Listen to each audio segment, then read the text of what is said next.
Bienvenue dans IA Moneymaker, le podcast des professionnels qui font de l'argent dans la data, dans l'IA. Aujourd'hui, on va donc parler de data center, d'intelligence artificielle, également de cloud, puisque quand on parle d'intelligence artificielle, on parle de données. On doit savoir où stocker ces données-là. Voilà pourquoi j'ai décidé de m'attaquer à ces questions. Je reçois donc un invité qui va nous partager des clés de compréhension de tous ces sujets, qui intervient également dans la formation, qui nous parlera également de son point de vue sur l'intelligence artificielle, sur toutes les avancées technologiques qu'on voit actuellement, parce que notre monde est en pleine mutation. Il nous permettra de comprendre tous ces sujets sous un angle un peu différent. Posez-vous dans un endroit calme, abonnez-vous si ce n'est pas encore fait, et nous on est parti pour cet échange extrêmement enrichissant.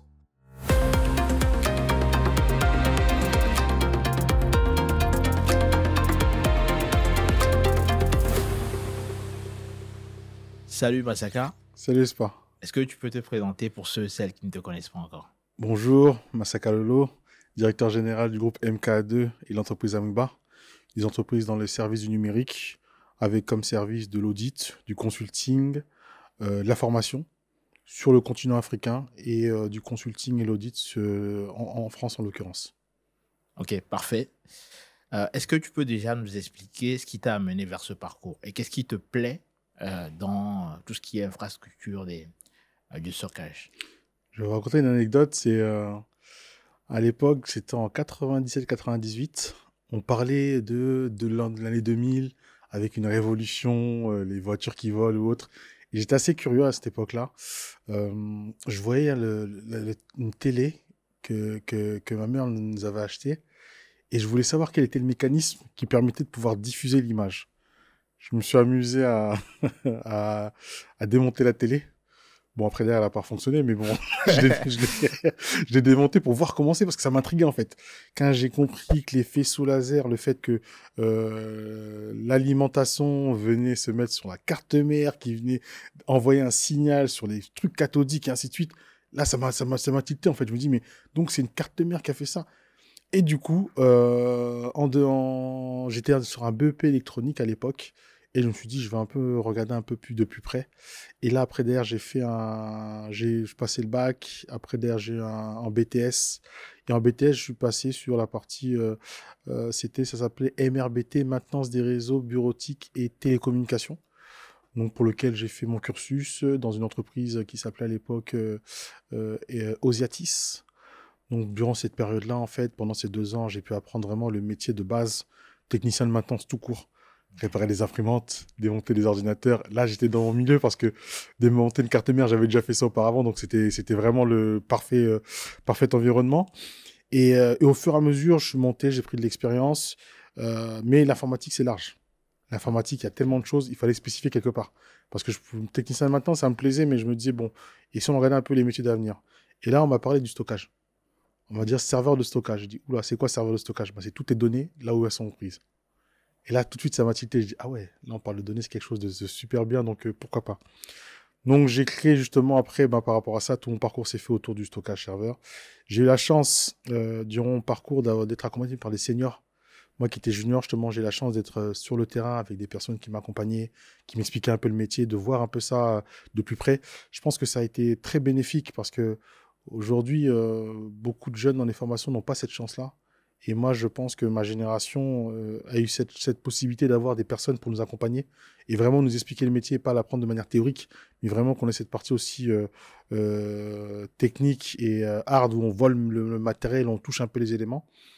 Et après, au fur et à mesure, on est monté en compétences, derrière, à un moment donné, je me suis dit, bon, il fallait, je cherchais à me challenger. Très clairement, là où j'étais, ça faisait pratiquement plus de 10 ans. On va pas se mentir, je suis dans un confort. Je connaissais bien les lieux, je connaissais la maison par cœur. C'est un piège. Exactement. Donc, je me suis dit, et à un moment donné, je me suis dit, allons, on va changer. On va essayer de se tester. Même si c'est toujours un peu étrange parce qu'on se dit, là, on est bien, autre, on sait pas ce qui va nous attendre. Donc, je suis parti dans une autre entreprise pour laquelle aussi je me suis développé encore plus sur la partie consulting. Et là, vraiment, j'ai vu vraiment c'était quoi le consulting. J'étais consultant avant-vente à l'époque, d'être au contact de clients, avoir les bons termes, avoir les bons, surtout la présentation, la manière de se comporter. C'est plein de petits détails en fait qui sont super importants et qui me permettent aussi de pouvoir, moi, me renforcer aussi par rapport à ça, de mieux comprendre un peu les petits codes qu'il y a dans ce milieu-là, de connaître aussi des clients, parce que aussi c'est important. Chose qui a fait en sorte qu'aujourd'hui je suis aussi entrepreneur, c'est que de connaître aussi ses clients, de pouvoir discuter avec eux, de voir un peu comment ça se passe, un peu de lobbying aussi, parce qu'il faut se dire les choses. Il y a des clients, on a des clients, des éditeurs, des constructeurs, donc un peu essayer de comprendre un peu comment le mécanisme avec chacun d'entre eux. Et au fur et à mesure, pareil, monter en compétences. J'ai beaucoup apprécié la période d'Osiatis, après Osiatis, parce que je pense que c'est un moment qui a été un déclic pour moi pour la suite de ma carrière. C'est que j'étais dans une petite boîte où j'ai vu deux personnes qui étaient des entrepreneurs dans l'âme, qui avaient créé leur propre structure. Et inconsciemment, ils m'ont donné cette envie aussi de mieux comprendre un peu. J'étais peut-être un peu encore jeune à l'époque, je regardais, mais je les observais beaucoup dans la manière de se comporter, lors de rendez-vous clients, même lors d'échanges téléphoniques. Je regardais, et je pense qu'aujourd'hui, je me rends compte que même en ayant ma structure, qu'ils ont été peut-être les personnes qui ont été les éléments déclencheurs justement dans ce que je suis devenu aujourd'hui. Parce qu'après, derrière, j'ai continué aussi mon évolution. Et en 2022, ben, je me suis lancé, je dis bon, je vais lancer ma structure en tant que consultant pour justement proposer à des clients des solutions de type conseil, consulting, de plus audit. Okay. Donc pour certains clients, pour lesquels justement j'ai travaillé avec d'autres entreprises, d'autres ESN justement qui m'ont permis de pouvoir aller sur des gros clients, des gros comptes, type BNP, Société Générale et d'autres groupes encore. Donc ça a été important. Et depuis pratiquement 1 an et demi sur le continent africain. On va dire très bien. Retour aux sources, c'est ça, retour à la base, et depuis 1 an et demi on se développe. On s'est d'abord positionné à Kinshasa, mais l'Afrique c'est un continent de 54 pays. Pour moi l'idée c'est que Kinshasa est certes un des poumons centrales, mais être le poumon c'est bien, mais être les membres aussi c'est aussi mieux. Donc aujourd'hui on cherche aussi et on se développe. Actuellement on est au Sénégal, en Côte d'Ivoire.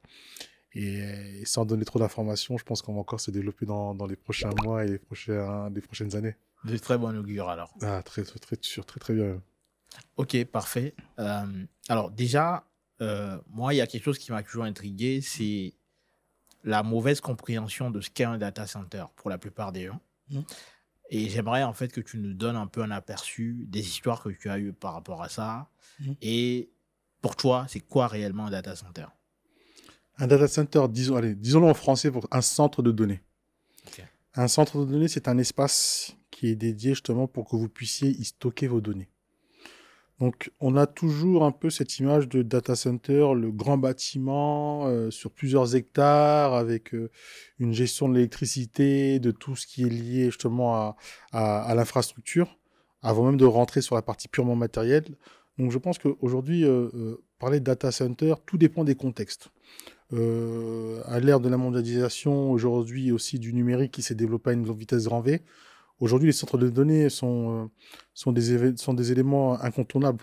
On doit passer par là, par le simple biais qu'aujourd'hui un client lambda ne peut pas tout garder d'un point de vue infrastructure dans ses locaux. Peut-être que les locaux ne sont pas forcément adaptés et ça nécessite quand même un minimum de sécurité.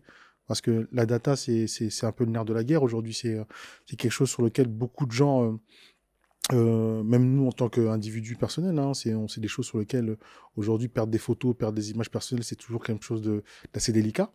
Et le data center, justement, permet de pouvoir garantir d'un point de vue sécurité, pas forcément d'un point de vue matériel logiciel, attention, mais d'un point de vue sécurité, se dire que mon matériel est entre de bonnes mains et me permet de pouvoir, entre guillemets, me dire... j'ai un lieu sécurisé où je sais que personne ne pourrait rentrer facilement. Et après, il y a l'autre aspect du data center sur lequel beaucoup de gens font des fois un peu de confusion.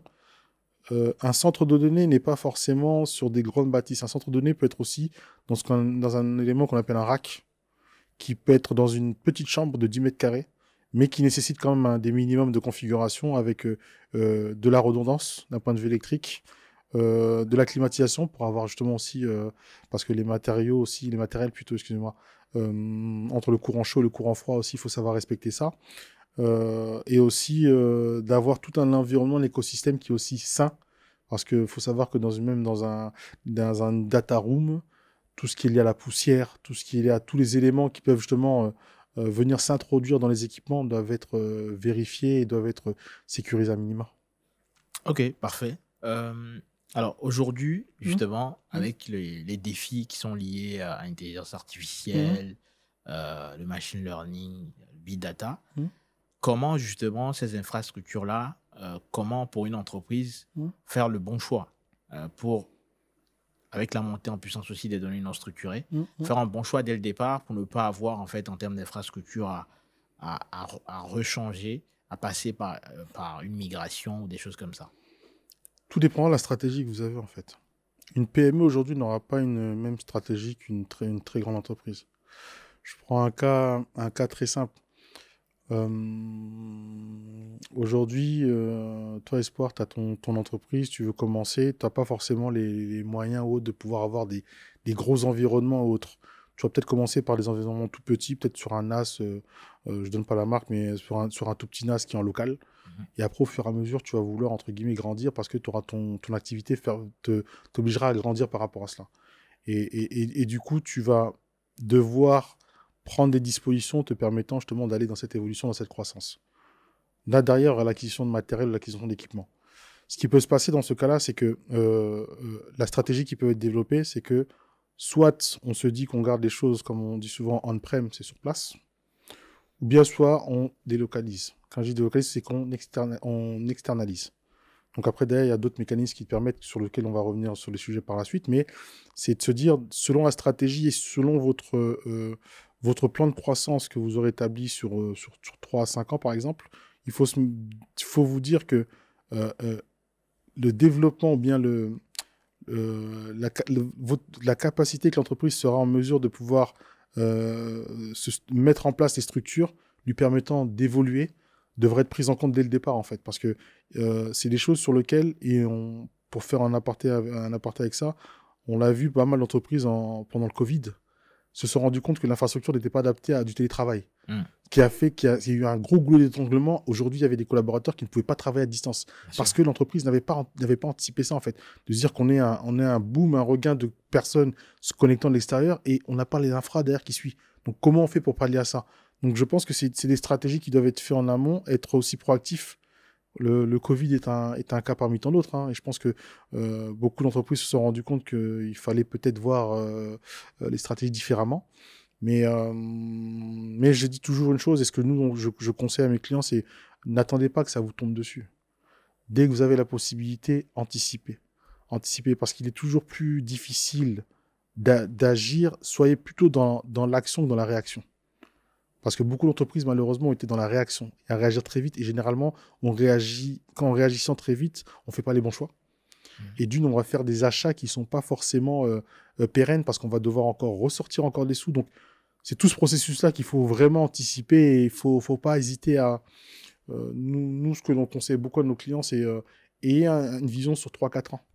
En règle générale, les produits chez les clients, les temps de support sont entre 3 et 5 ans. Okay. Donc, quand vous prenez votre planning et vous vous dites, bon, sur 3 ou 5 ans, voici quel budget qu'on peut mettre, ayez plutôt cet objectif-là. Si vous passez sur 1 ou 2 ans, c'est assez compliqué. Ok. Et en termes de stratégie, donc comment vous faites par exemple pour pallier, donc par exemple le besoin de rationaliser les coûts, d'avoir aussi la performance et la disponibilité pour ce genre d'infrastructure? Après, c'est toujours pareil, c'est toujours en termes de CAPEX et de OPEX. Il faut voir quels sont les coûts d'investissement que vous allez faire et les coûts de comment vous allez pouvoir amortir tout ça. Donc c'est toujours pareil, c'est que on a des clients qui vont se dire on va investir peut-être 1 million sur 8 ans. Et ils vont se dire, bon, sur les 8 ans, on va mettre le paquet sur le matériel, mais on sait qu'on a un temps d'amortissement qui est compris dessus, qui permet de pouvoir à ce que l'entreprise puisse être scalable, qu'elle puisse à chaque fois essayer d'augmenter. Donc, elle sait qu'elle a une provision sur les 8 ans par rapport au budget qui a été alloué, lui permettant de pouvoir avancer et de progresser. Et toujours, en fait, et c'est pour répondre à la question, c'est de se dire, si demain il m'arrive ça, comment je fais? Si demain j'ai cette problématique-là, comment je fais? Ok. Parce que on peut se dire non, mais il n'y aura pas. Oui, Mais souvent, souvent, oui. c'est ce qu'on se Souvent, on dit. se dit oui, il n'y aura Il y pas. aura Non, jamais, tout non. va bien se passer. C'est Le ça. Covid, il nous a mis tous une claque. Hein. C'est On ne ça. s'attendait pas à ce que tout le monde ferme. On dit ouais, c'est fermé. Non. Il faut toujours vous dire, mais si je n'ai pas, comment je fais? Et c'est toujours pareil parce que moi, je prends le cas où même pour mes activités, demain, j'ai un gros client sur 5 ou 10 ans. Et je n'ai pas anticipé justement l'augmentation d'infrastructures adéquates. Je fais comment? Donc, je me retrouve où je suis avec la partie financière, avec mes avant-ventes, avec mes techniciens. Je me dis, on fait comment? Ouais, c'est des choses sur lesquelles, où moi, dans mes plans, justement, dans mes perspectives d'évolution, sur 3 à 5 ans, je me dis, là, attention, j'ai cette possibilité, je sais que demain, si un contrat arrive, quelles sont les perspectives qui me sont données, ou bien les possibilités que j'ai actuellement, me permettant de me dire, ah, là, peut-être que sur ce client-là, il va peut-être falloir anticiper sur 3 à 5 ans, même s'il ne reste peut-être que 2 ou 3 ans. Hein. Mais au moins, je sais que j'ai de la marge et que je suis pas dans un espèce de goulot d'étranglement où je me dis comment je fais, je commence à chercher un peu à gauche à droite, parce que généralement, quand on commence à faire ça, c'est là qu'on... C'est trop tard. C'est trop tard et on fait souvent les mauvaises décisions et les mauvais choix. Et vaut mieux être dans l'anticipation que dans le côté d'attendre et que ça tombe et après, c'est compliqué. Ok. Et au niveau du ROI, comment vous faites pour mesurer ce genre de projet Le retour sur investissement, c'est toujours compliqué parce que... Non, c'est une vraie question parce que le retour sur investissement, c'est toujours assez compliqué. Parce qu'on a ce sentiment par moment que, surtout quand on parle aux DAF et autres, qui se diront est-ce qu'on a réellement besoin de ça à ce moment-là où peut-être l'entreprise est en train de grandir et qu'on n'a pas forcément les finances. Ouais. Et c'est toujours pareil. Le ROI, c'est toujours un peu une question un peu complexe parce que il y a la partie technique qui, elle, est d'accord, mais la partie financière qui dit là, on est un peu serré, on fait comment? Donc, moi, je dis toujours une chose, sachez avoir une vision lointaine, en fait. C'est pas mettre la charrue avant les bœufs, mais il faut se dire, ne soyez pas dans un blocage qui peut faire en sorte que la technique et le finance, les deux tombent. Ouais. Parce que il y a le cas de figure où vous savez que, allez là, ça peut tomber, que le retour sur investissement peut être important. Donc, derrière, je me prépare à me dire, l'investissement devrait être fait aussi côté humain. Mais de l'autre côté, en même temps, les contrats ne sont pas signés, les bons de commande ne sont pas arrivés, les factures n'ont pas été payées. Donc, trouver le juste équilibre entre les deux, je dis souvent aux clients, faut prendre des risques. Il y a des risques qu'il faudra prendre, qu'il ne faudra pas vous dire, ouais, si on ne l'avait pas fait, non. Je pense qu'aujourd'hui, en tant qu'entrepreneur, en tant qu'entreprise, oui, il y a des choix sur lesquels, stratégiquement, vous pouvez dire, j'étais à côté. Mais en même temps, il y a toujours cette vision de vous dire, au moins, on l'aura fait. Et ça vous permet justement de pouvoir réajuster les prochaines fois. Parce que si vous ne le faites pas, ouais, vous pouvez vous dire... moi, je prends le cas où, dans certains événements, je me rendais compte que j'allais mettre une somme pour un événement, mais le retour sur investissement, il était très peu. Mais au final, le retour sur investissement, je ne l'ai pas eu forcément dans la première année, la deuxième année. Des fois, je l'ai eu à la 5e ou 6e année. Donc, ouais, en fait, c'est tout ça, en fait, de se dire que on a ce côté sur le 1 an, 2 ans, et même à l'époque, je ne verrai jamais, il me disait, mais une personne à qui je travaille me disait, mais tu n'as pas l'impression de jeter l'argent par la fenêtre. Je dis, non, toi, tu as l'impression qu'on le jette par la fenêtre. Mais demain, les résultats vont arriver. Et c'est là aussi, je me dis, en tant que chef d'entreprise aujourd'hui, dans les décisions que je prends, je sais que les décisions derrière, elles vont pas découler à l'instant T. Et le ROI, des fois, peut se découler sur 3, 4, 5 ans. Et là, après, derrière, c'est une continuité, c'est à moi de pérenniser, en fait. Tant que j'ai pas fait ce cheminement-là, on aura toujours l'impression de dire j'ai perdu des sous. Mais derrière, il suffit d'un contrat, ça rend fou tout ce que vous avez fait auparavant. Donc, toujours pareil. Avec les clients, je leur dis, trouvez le juste équilibre. C'est compliqué parce que moi j'aurais en tant que conseil sur cette partie-là, j'ai aussi mon regard en tant qu'entrepreneur, donc je sais quel conseil vous donner par rapport à cela. Cependant, je sais qu'il y a tellement d'équipes et de briques qui sont impliquées. C'est un choix à prendre. Ok.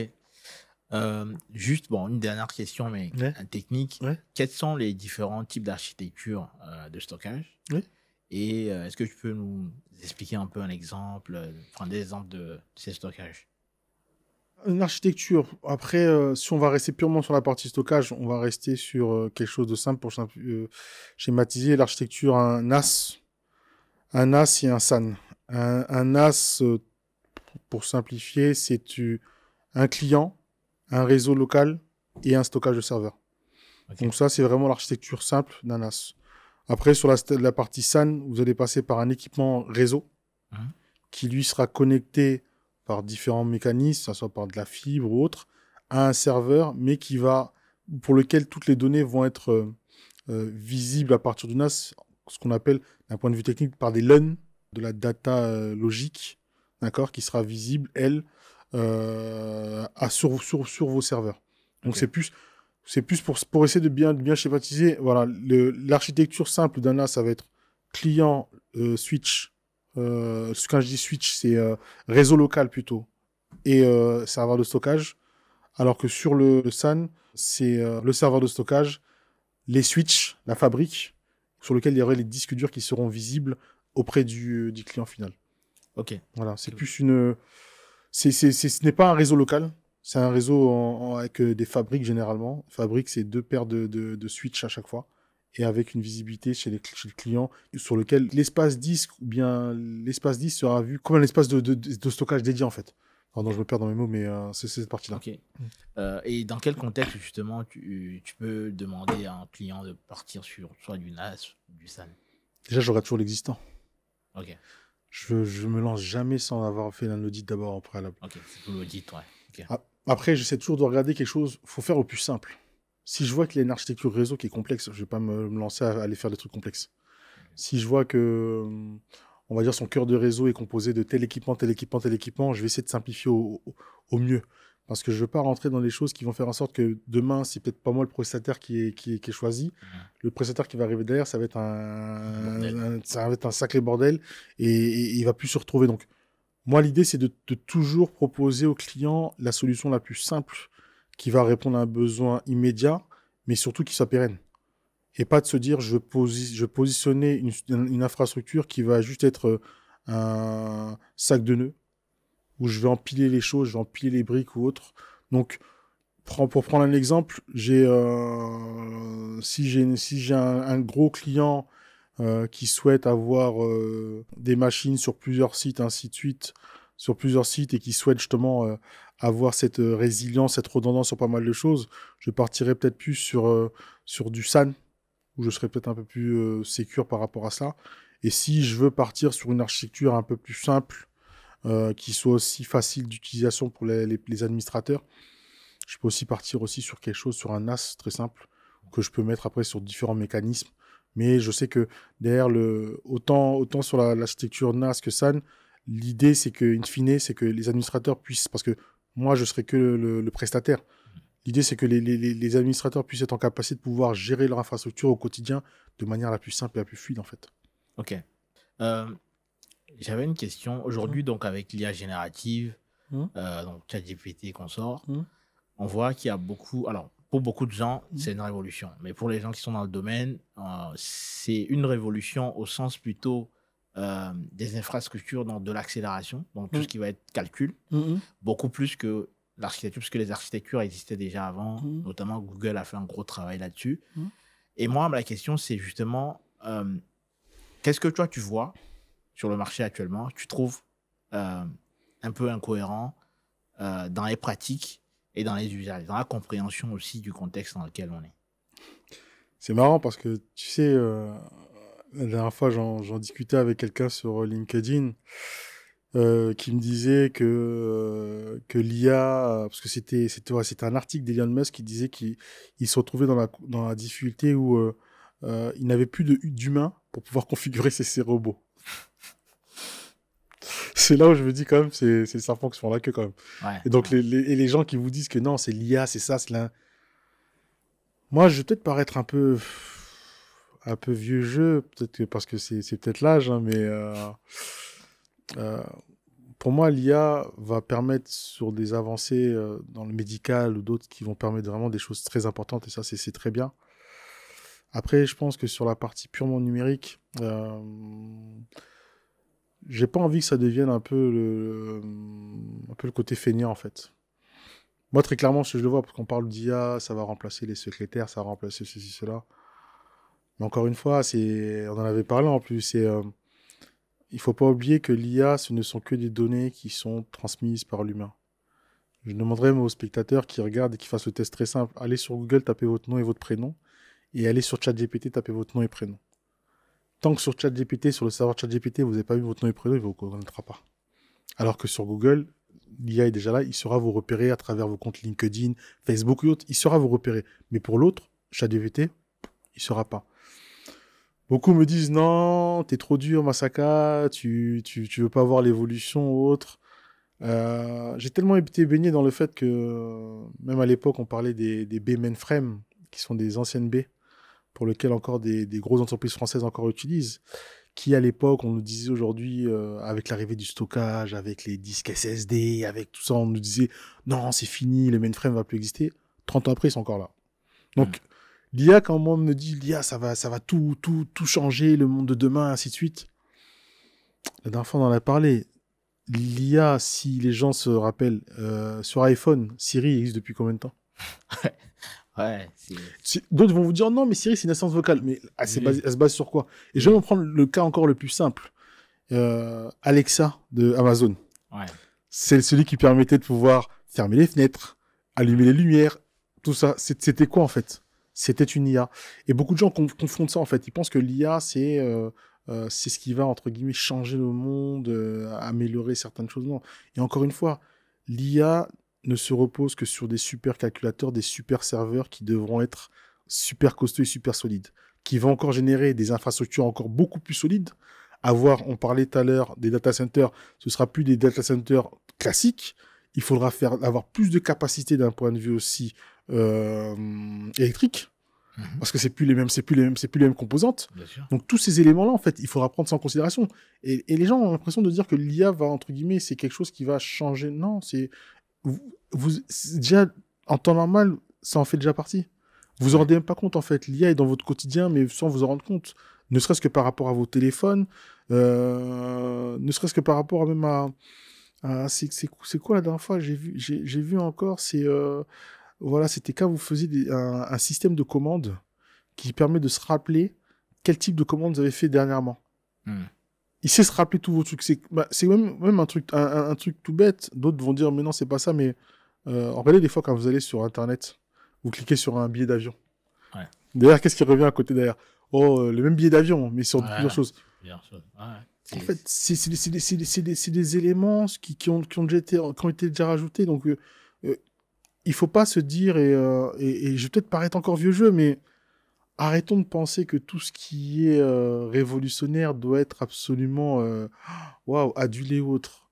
Regardez ça, prenez ça. Ça va être moi, je dis plus, l'IA va être une aide supplémentaire et va apporter, encore dans certains domaines, une avancée significative. Ça, je suis d'accord. Mais de là de dire que ça va chambouler le monde, non. Ouais. Moi, je suis peut-être vieux jeu, hein, mais non.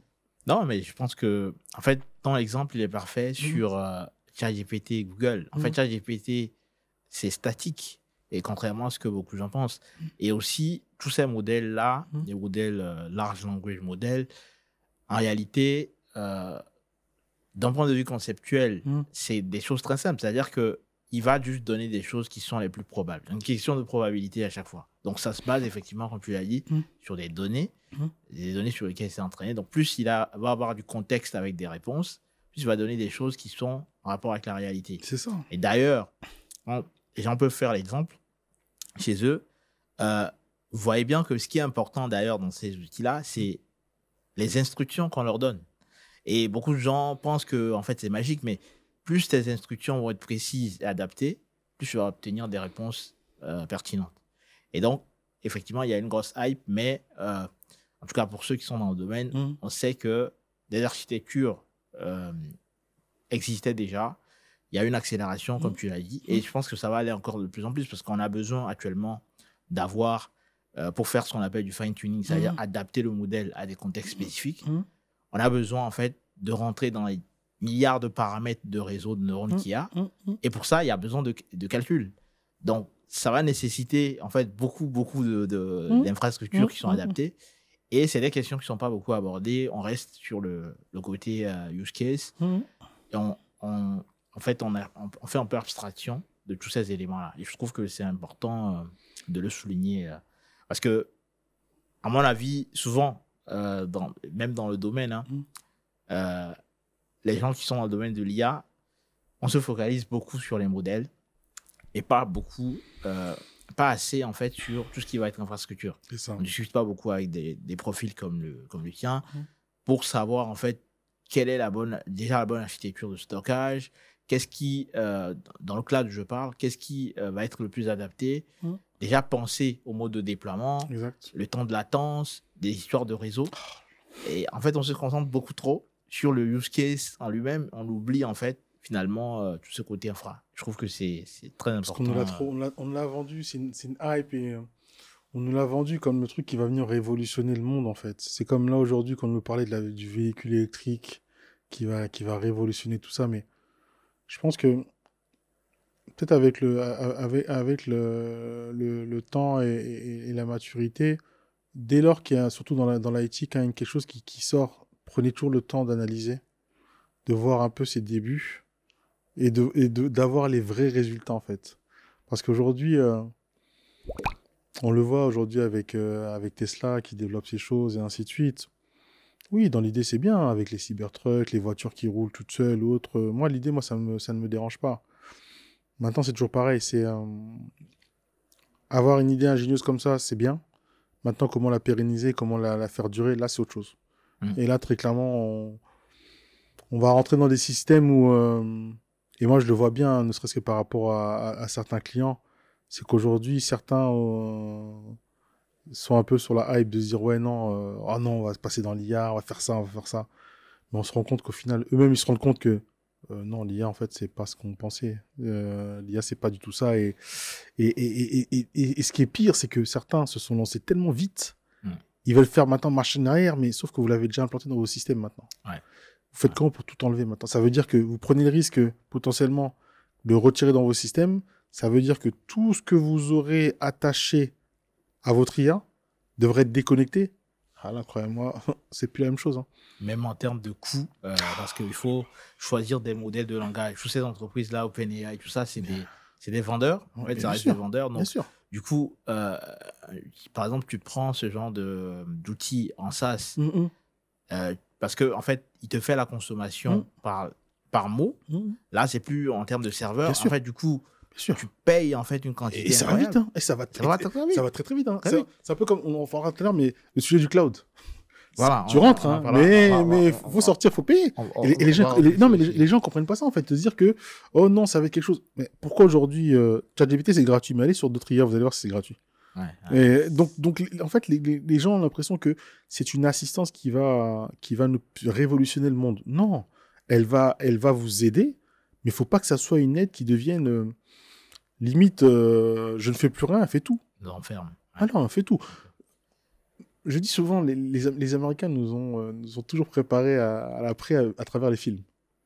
Voilà, Terminator, on parlait déjà de robots. Ouais. Ils nous ont plus ou moins un peu ramené à chaque fois, nous dire peut-être ce que vous allez voir, vous voyez là, peut-être dans 15, 10, 20 ans, on va le préparer, vous allez le voir en réalité. Et c'est ce qu'on voit aujourd'hui sur beaucoup de choses.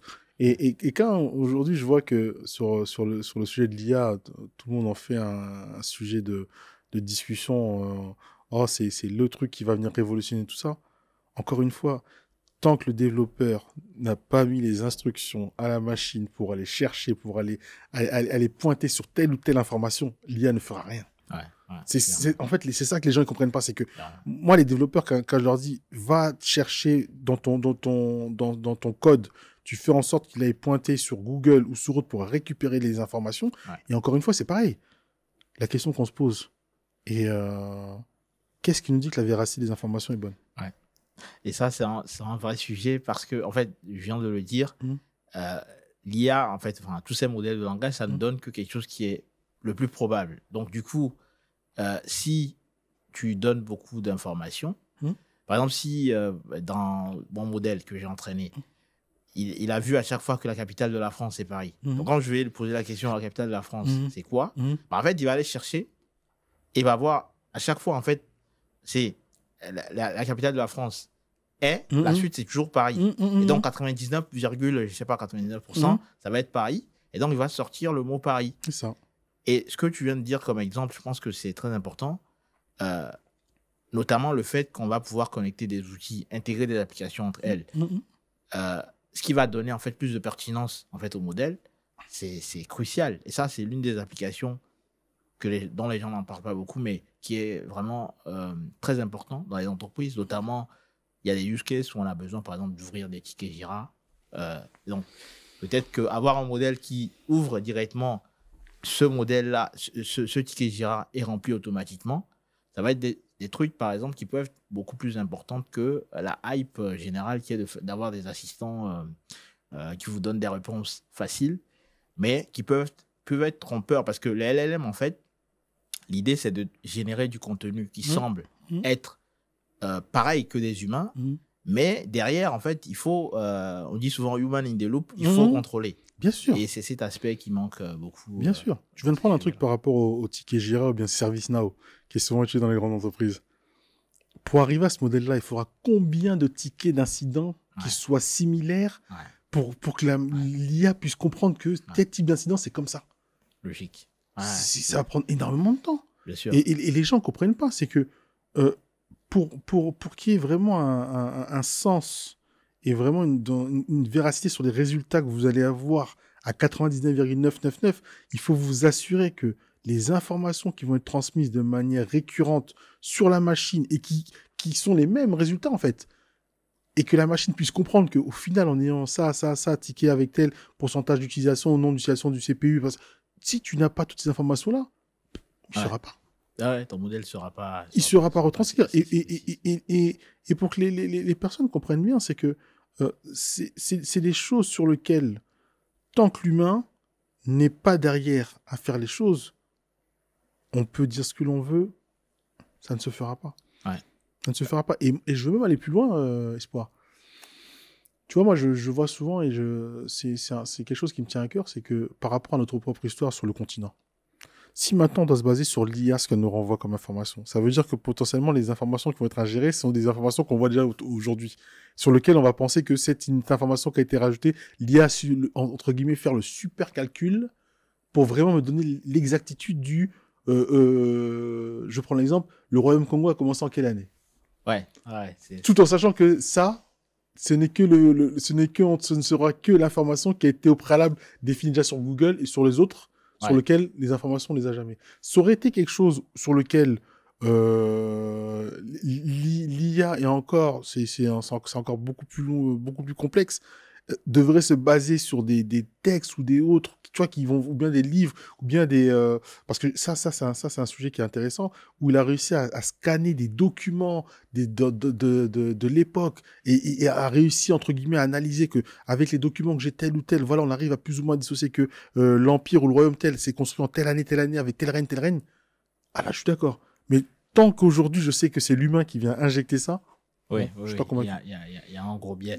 Et c'est un sujet beaucoup en Europe ici, des sujets sur la privacy des données, sur notamment tout ce qui est souverain. Donc ça nous amène au sujet justement du cloud ou de l'IA souverain, 100% africain. Selon toi, qui intervient beaucoup en Afrique, déjà, j'ai une première question, c'est sur les data centers en Afrique. Est-ce que tu trouves qu'il y en a assez, ou il n'y a pas beaucoup d'initiatives dans ce sens? J'ai deux réponses à ça. Il n'y en a pas assez par rapport à la superficie du continent. Okay. Ça, c'est une chose. Et l'autre côté, il pourrait y en avoir assez si on ne se contentait pas de croire qu'un data center, c'est sur 10 hectares ou 20 hectares. Okay. Il pourrait y avoir des petits data centers privatifs. On va dire de type tiers 1, tiers 2. Pas forcément le tiers 3 ou le tiers 4. Déjà, si on pouvait déjà ne serait-ce que commencer par un tiers 1, voire tiers 2, c'est déjà pas mal. À savoir que même ne serait-ce qu'une structure, une entreprise, puisse avoir déjà en son sein une petite infrastructure. On va dire des petites composantes, juste par rapport à ça.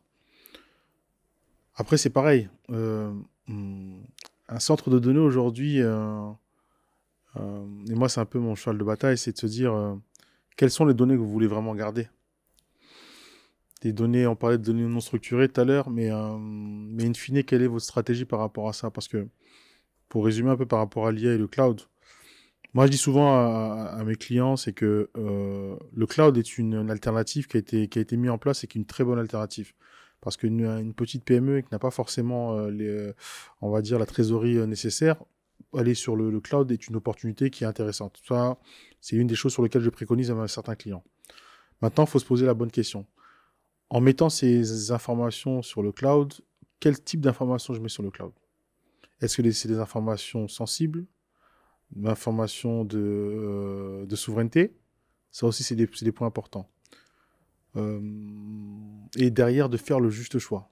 On dit souvent, et je le vois quand je conseille justement certaines entreprises en France, privilégier les données non structurées, les données entre guillemets froides, qui peuvent être des logos, des événements ou autres, qui n'ont pas d'impact. Parce qu'aujourd'hui, les sports, il y a un truc qui est important, les gens qui se rendent compte, c'est le nerf de la guerre, c'est la data. On peut parler d'infrastructure, de cybersécurité, de IA, le nerf de la guerre, c'est la data. Un hacker, il vient pas dans une infrastructure pour regarder le switch. Le modèle de switch, c'est pas son problème. Hein. Lui, il vient pour savoir qu'est-ce que j'ai comme information qui serait importante. Donc, pour revenir à la question précédente sur les data centers en Afrique, ils devraient en avoir un peu plus. Je pense qu'aujourd'hui, il y a beaucoup d'entreprises occidentales qui se sont implantées sur le continent. Très bien. C'est très, très bien. Maintenant, ça pose toujours la question de la souveraineté de la donnée. Parce qu'on sait très bien que certains pays n'ont pas forcément tous mis des codes du numérique avec des obligations d'internaliser, de garder les données en local. C'est en train de se faire, c'est en train de bouger dans certains pays. C'est déjà une bonne chose. Cependant, je pense qu'on devrait accélérer par rapport à ça. On a eu même des scandales par rapport à ça où des données d'État se sont retrouvées. J'ai vu ça récemment, mais enfin, c'est des trucs assez... c'est parce qu'aujourd'hui, on le voit sans rentrer dans les détails, mais quand on voit que les conflits avec les États-Unis, la Russie et autres, quand on regarde bien, ce sont des guerres qui sont plus des guerres stratégiques liées à la data. Quelles sont les données que mon concurrent a pour que je puisse m'en servir pour le déstabiliser? Et c'est exactement ce qui se passe aujourd'hui. Et je pense que le continent a tout à faire justement à se mettre en ordre de marche. Ça avance, hein. Les projets sont là, ça avance. Mais je pense qu'il faut, je dis souvent, il faut rêver grand. Il faut rêver grand, il faut se dire qu'aujourd'hui, les multinationales ou bien les grandes entreprises qui viennent s'installer sur le continent, sur la partie data center, c'est bien. Mais je pense aussi qu'il serait bien aussi de mettre des challengers aussi africains qui sont là. J'en ai connu encore quelques-uns là, du côté du Sénégal et de la Côte d'Ivoire. C'est très bien. Mais in fine, voilà, je pense qu'il y a un gros challenge à ça. Il y a un gros challenge par rapport à ça sur le continent. Et surtout de se dire que les capacités humaines, on les a. Le gros challenge que je constate à travers les voyages actuellement, c'est on a la richesse du sol. Et je pense qu'aujourd'hui, on le voit même en France et même en Occident, il y a des pénuries d'ingénieurs. Parce qu'aujourd'hui, c'est plus que des seniors, 50 ans, entre 50 et 60 ans, avec un CV aussi long que le bras, avec des expériences et des certifications, veux-tu en voilà. Maintenant, aujourd'hui, nous, on a une population qui est très jeune. Quand on sait que 75% de la population a moins de 20 ans, sachant qu'on estime qu'un senior a en 10 ans, donc 20 ans, un senior, il a 30 ans. Il a encore 30 ans derrière lui, c'est juste énorme. Et je pense que tout ça réuni pour globaliser justement ce côté stockage de données, data center ou sur le continent, il va falloir que toutes ces forces vives et toutes ces énergies puissent travailler ensemble pour justement permettre qu'il y ait un réel essor. Et vraiment qu'on puisse se dire que demain, et disons les choses, hein, peut-être pourquoi pas faire un cloud africain. Très bonne chute. Là, j'aimerais revenir sur un sujet dont tu as parlé, la formation. Parce qu'en fait, un écosystème pour construire un cloud ou construire une IA africain nécessite d'avoir du coup des gens formés. Et c'est vrai que nous, on n'a pas de difficulté. Il y a beaucoup de gens qui sont preneurs, qui sont curieux d'apprendre. Qu'est-ce que toi, tu vois comme challenge d'un point de vue de la formation? Parce que je vois que vous faites aussi des choses dans ce sens-là. Sur la formation, ce que j'apprécie sur le continent, c'est il y a des personnes qui se forment, qui sont autodidactes, que j'ai eu la chance de voir, que ce soit au Sénégal, en Côte d'Ivoire, qui sont très forts parce qu'ils ont réussi à de se dire que les enjeux du demain avec le numérique sont très importants. À moi d'essayer d'être aussi un challenger dans ce game qui est énorme. Moi, ce que je dis souvent aux formés et aux participants, parce que généralement, surtout quand tu viens d'Europe, on a l'impression qu'on te voit comme le waouh, le sachant, celui qui connaît tout. Je dis non, non, non. J'ai autant à apprendre de vous que vous avez à apprendre de moi. Peut-être qu'aujourd'hui, vous aurez l'impression que par rapport au cours qui va être donné autre, mais c'est tout un environnement, en fait. Ne prenez pas en compte le fait que, parce qu'il y a des situations qui sont un peu plus complexes, parce que j'en suis conscient aussi, hein. Moi, je le vois, que ça soit à Kinshasa, ouais, les conditions, oui, tu vas peut-être faire 4 heures dans les embouteillages, la circulation n'est pas truc, que des fois, tu vas peut-être être dans des conditions de vie qui sont aussi pas faciles, manque d'électricité et autres. Tout ça, je le conçois. Mais je pars toujours du principe que, tu sais, si dans ta tête, tu te mets dans l'idée que tu veux construire un monde différent, tu y arriveras. Peu importe les contraintes, peu importe les problématiques. Moi, mon parcours professionnel m'a amené des fois à ce qu'on me dise clairement les choses. On me dit, ouais, on m'a rabaissé, on m'a mis dans des situations qui sont pas forcément très bonnes. Mais je me suis toujours dit, non, je vais bosser pour y arriver. Je vais bosser pour y arriver, je vais apprendre de mon côté, je vais aussi avoir des échecs. Et ce que beaucoup de gens ne comprennent pas dans la formation, c'est de se dire que pourquoi se former? Il faut se former tous les jours, en fait. Parce que, tu sais, c'est bête, hein. Beaucoup de gens pensent que parce que l'informatique, c'est je démonte un écran, je démonte une carte mère, je suis informaticien. Non, mais tu rigoles, mais c'est la vérité. Je suis informaticien. C'est vrai, c'est vrai. Et quand tu leur dis, va plus loin, va plus sur le côté logique ou autre, là, tu commences à perdre des personnes et disent, oh, c'est trop dur. Je dis, non, les gars, vous faites, vous savez, tu sais, Espoir, un truc que j'ai beaucoup appris, et je dis ça aux spectateurs aussi, surtout issus de la diaspora ou autre, soyez humbles, parce que je pense qu'on a tous beaucoup à apprendre par rapport à ça. Et je pense que même quand vous venez former des personnes, dites-vous, voilà, c'est... parce que dans la formation, il n'y a pas que le côté purement technique ou autre. Il y a aussi l'aspect humain. L'aspect humain qui est très important.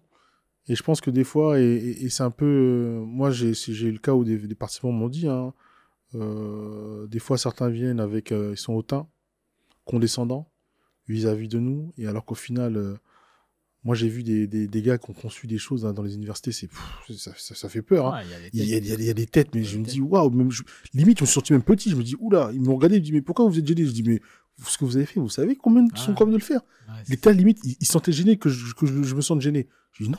C'est une question d'environnement. Ils sont pas dans le bon environnement. Je leur dis ça, je leur dis, mais vous savez, je leur ai dit, rien ne se fait par hasard. Et prenez-en, soyez fiers de vous, fiers de ce que vous êtes. Tu sais, sans rentrer dans les détails historiques, nos pays ont vécu des situations qui sont quand même assez dures ou autres, mais on a su être résilient, on a su se relever, et aujourd'hui, on va dire, un moment important, c'est que on prend conscience maintenant, on voit les choses différemment. Maintenant, les voir, c'est un fait. Agir, c'est autre chose. Et quand je dis par rapport à la formation, moi, demain, je voudrais que les futurs serveurs de demain soient africains. Les futurs architectes soient africains. Pourquoi on devrait aller faire des certifications chez Amazon ou autre, chez Google? On peut les avoir aussi. Ouais, clairement. Et très clairement, tu sais, le game, en fait, il va se jouer là. Ouais. Et on le voit déjà ici, le game ne va pas jouer sur le côté tel ou tel. Ouais. Il va jouer que les gens prennent conscience de ça. C'est par l'aspect humain. L'aspect humain. Je suis d'accord. C'est une ressource qui est inestimable. C'est vrai qu'on ne le voit pas beaucoup, mais tout à l'heure, tu as parlé de data, qui est le nerf de la guerre. En fait, c'est là où aussi, effectivement, nous, les gens de la diaspora, on peut se tromper et arriver avec une posture d'arrogance au lieu d'humilité, parce qu'en réalité, pour construire une IA africaine, tu auras besoin de connaissances métiers. Mais si toi, tu as quitté le continent depuis des années, avec qui tu veux faire ce genre de projet? C'est ça. Et forcément, il te faudra, pour des questions de souveraineté, des gens qui maîtrisent par exemple des langues locales, qui maîtrisent des subtilités. Bien sûr. pour pouvoir implémenter ce genre de solution. Et effectivement, avec la jeunesse qui est quand même assez grande, il y a effectivement quelque chose à faire, que ce soit dans la diaspora, mais aussi avec des gens sur place, quoi. Oui, je dis souvent, dès que vous posez le pied sur le tarmac, là, oubliez vos trucs. Pensez à autre chose. Parce que moi, je le vois, et tu disais quelque chose. Moi, j'ai vu des personnes que j'ai formées même l'année dernière, là. Ils me disaient qu'on avait vu que de la théorie. Sur la théorie, tout fonctionne. Hein. Sur le papier, tout fonctionne bien. Ça, quand il fallait installer un serveur Windows, crois-moi qu'à un moment donné, quand le serveur il te dit erreur, là, ta théorie, elle vaut plus rien. Et là, très clairement, les jeunes étaient là, avec mon formateur. Moi, je les observais. Je voulais chercher en eux quelle est maintenant leur réflexion devant un problème, comment ils réagissent. Et j'en ai vu certains, et très bien, ils sont partis chercher sur Internet, ils sont partis être curieux. Je dis, c'est ça en fait que je veux développer. Je veux pas développer le côté où vous avez vu quelque chose de très théorique. Cherchez votre côté créatif. Parce que tu vois, je prends un exemple tout bête. On est passé pour les plus anciens de la disquette pour démarrer un équipement à la clé USB. T'as vu le changement quand même. T'es passé sur un gros truc comme ça, un tout petit truc maintenant qui fait que cette taille-là. Parce que les gens, ils sont assez créatifs. Ils ont dit, mais attends, j'arrive à stocker quelque chose sur une bande magnétique ici. Pourquoi la bande magnétique, je peux pas essayer de la réduire un plus format? Et c'est ce qu'ils ont fait. Et justement, l'aspect de la formation en Afrique, ça va être justement l'enjeu, ça va être ça. C'est de se dire, aujourd'hui, vous avez toutes les technologies qui existent. Là, elles sont devant vous. C'est vrai. Trouvez-moi maintenant la faille ou bien trouvez-moi l'élément qui va faire changer le game. Non, mais c'est un sujet qui est très important. La dernière fois, j'ai discuté avec un copain qui disait que, par exemple, c'est pour ça qu'il faut des universités. Parce qu'on regardait les classements. Il n'y a pas une seule université africaine qui est classée. Bon, ça pose deux problèmes. C'est vrai qu'on n'est pas bon, ça c'est sûr. On n'est pas bon parce que la plupart des gens ne financent pas. Ici, en fait, il y a des gros industriels qui financent la recherche. Les MIT, tout ça, ont le vent en poupe parce qu'il y a vraiment un financement au niveau des équipements, des infrastructures. Donc, les élèves, les étudiants peuvent vraiment travailler. Mais tu sais que les MIT, comment ils ont commencé? L'histoire du MIT, il n'avait aucune subvention. On le prenait pour un fou. Hein. Tu sais qu'aujourd'hui, j'avais regardé cette histoire-là parce que j'essaie de m'inspirer pour avoir essayé de dupliquer ce modèle-là sur le continent. Mais le gars, il y avait zéro financement. Limite, l'État américain le regardait comme un fou. Tu viens faire quoi? Tu veux créer une école d'élite depuis quand? Nous, on a les Harvard, on a les autres trucs. Toi, tu veux me faire un MIT. C'est quoi? Et le gars s'est battu pour avoir ce truc-là. Et aujourd'hui, c'est limite. Les entreprises viennent chercher les gars là-bas. Et je pense clairement que la discussion qu'on a eue, c'est il faudrait qu'on crée des modèles africains parce qu'au-delà du fait qu'on n'est pas bon et tout ça, comme tu l'as dit, c'est toujours les classements qui viennent de l'extérieur, les certifications de l'extérieur, et ce qui n'est pas adapté à nos réalités. Ce qui fait d'ailleurs que les gars de la diaspora ont un impact, effectivement, on dit qu'on envoie beaucoup d'argent, tout ça, ça c'est vrai, mais ont un impact du coup qui est minime quand tu regardes dans les faits sur des initiatives concrètes sur le terrain, parce que toute la connaissance est adaptée en fait finalement au marché européen ou occidental, et donc on a du mal en fait à faire ce shift-là. Et le besoin vraiment d'avoir des universités africaines adaptées aux défis africains, je pense qu'il y a de plus en plus ce sujet-là sur la table, quoi. Et vu la jeunesse, je pense qu'il y a un gros travail à faire. Pourquoi, à ton avis, Amazon et Google aujourd'hui viennent s'implanter en Afrique du Sud ou autre? Clairement. Parce qu'on sait très bien. Et aujourd'hui, ils te proposent... Pour ça aussi, c'est un truc qui me fait rigoler et que je dis souvent à la jeunesse. Arrêtez de penser que parce que ça a un prix, une formation, que c'est quelque chose parce qu'ils veulent tout gratuit. Moi, je le vois aujourd'hui, ce qui est un peu dommage, hein, tu vois, c'est que beaucoup de gens veulent les formations gratuites où limite, on fait rien, tu vois, c'est limite, on leur a posé ça. Mais je dis, mais allez plus loin dans votre réflexion. Tu penses vraiment qu'une formation gratuite, la connaissance qui va être transmise va être une connaissance pertinente? Jamais de la vie. Jamais de la vie. On va juste te donner, entre guillemets, des bases. Et encore, si je peux dire des bases, c'est vraiment entre guillemets. Mais derrière, et je vois bien certains. La continuité derrière, il y a quoi? Il n'y a rien. On est beaucoup dans le gratuit. Et d'ailleurs, c'est ça, hein, tu dis une formation à tel prix, les gens vont te prendre pour un fou. Pourquoi? J'ai besoin alors que j'ai Internet. Mais c'est ça. Mais t'as pas Internet, ça n'a rien à voir. Par exemple, tu nous as partagé ton parcours de vie. Ta formation, elle est adaptée aux embûches que toi, tu as subies, qui seront forcément différentes de ce que tu vas retrouver sur Internet. C'est ça, mais bien sûr. Et ça, c'est vrai que c'est un gros défi. de vulgariser la formation. C'est une formation continue parce qu'on se forme à tout âge, en fait, en réalité. Et c'est ça. Et je pense que ouais, c'est un très grand sujet. Les formations qui répondent à nos besoins. Parce que ça, franchement, tu sais, l'expectateur ne m'en veuille pas, mais quand on voit une formation de dirigeants vocal, je sais pas quoi, qui sont pas adaptés à notre quotidien, en fait. Tu vois, des fois, des formations, des fois, je vois des formations qui sont juste, qui ont pas de sens, en fait. Ouais. Tu vois, je me dis, mais attends, le besoin aujourd'hui, t'as une jeunesse qui est dynamique, qui a plein de peps, plein de trucs. Tu vas leur faire des trucs sur de l'éloquence. Je dis pas que c'est mauvais, hein. Ouais. Mais je me dis aujourd'hui, attends, la France ou les pays aujourd'hui qui se sont développés, c'est par l'industrie. C'est les mecs qui sont venus, les techniciens et autres qui sont venus. Tu prends le bleu de chauffe, tu y vas, tu mets la main dans le cambouis, tu commences à faire les trucs au fur et à mesure. Tu montes en step, et tu y arrives. Je suis d'accord. Et tu vas pas commencer en tel ou tel. Et c'est juste même des fois les gens en formation. Arrêtez de croire parce que nous, on a beaucoup de théoriciens. Ouais, il y en a beaucoup. Nous, les théoriciens, là, chez les champions. Il y en a beaucoup. Parce qu'on va à l'université. Ouh là là là là là, les bacs plus là, ouh là là, eux, c'est les champions. Eux qui peuvent te dire qu'il y a ça.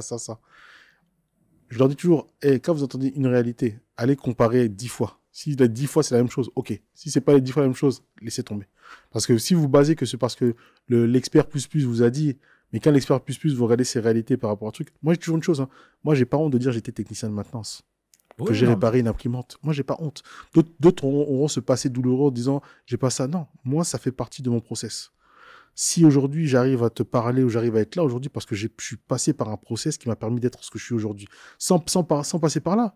Mais pourquoi je me permets de même te transmettre une information? De toute façon, je la maîtrise même pas. Si on te dit c'est quoi un four ou bien même un galet d'impression dans une imprimante.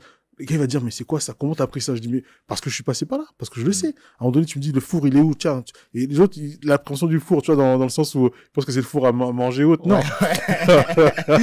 Ah, je te dis. Non, mais parce que c'est des choses sur lesquelles, moi, la première fois que j'ai vu un four, mais comme parle lui, un four dans une imprimante. Oui, effectivement, la partie chauffante d'un papier, entre l'encre et le papier, il faut que quelque chose vienne chauffer, en fait. Et là, j'étais là, et les gens, quand tu leur dis ça, ah ouais, c'est vrai. Je dis, mais il faut passer par là. Mais le mec qui te dirait que l'expert dans son sujet principal, je prends l'exemple, que ce soit cybersécurité ou autre, tu lui dis, c'est quoi ton port réseau? Ouais. Et il te dit, c'est pas. Ou bien il te dit, demande-lui, c'est quoi le type de câble? Est-ce que tu utilises du câble RJ ou du câble fibre? Et c'est pas te répondre. Bah, je le vois, même moi, hein, c'est-à-dire que j'ai fait un parcours de mathématiques appliquées et data, mais après, j'ai eu beaucoup d'expérience sur la partie infra. Et je vois qu'en fait, c'est des profils qui sont très, très rares parce qu'il n'y a pas grand monde qui maîtrise, même maîtriser, c'est un grand mot, mais qui comprennent grain de choses, en fait. Côté réseau, côté infra, même du côté développement, il n'y en a pas grand monde, toi. Et je suis d'accord avec toi, il y a un gros besoin sur la partie engineering. Merci en tout cas pour l'entretien. Espoir, merci à toi. Merci à toi. Merci de nous avoir suivis et je vous donne rendez-vous donc très prochainement pour un nouveau contenu tout aussi édifiant. D'ici là, portez-vous bien. Salut.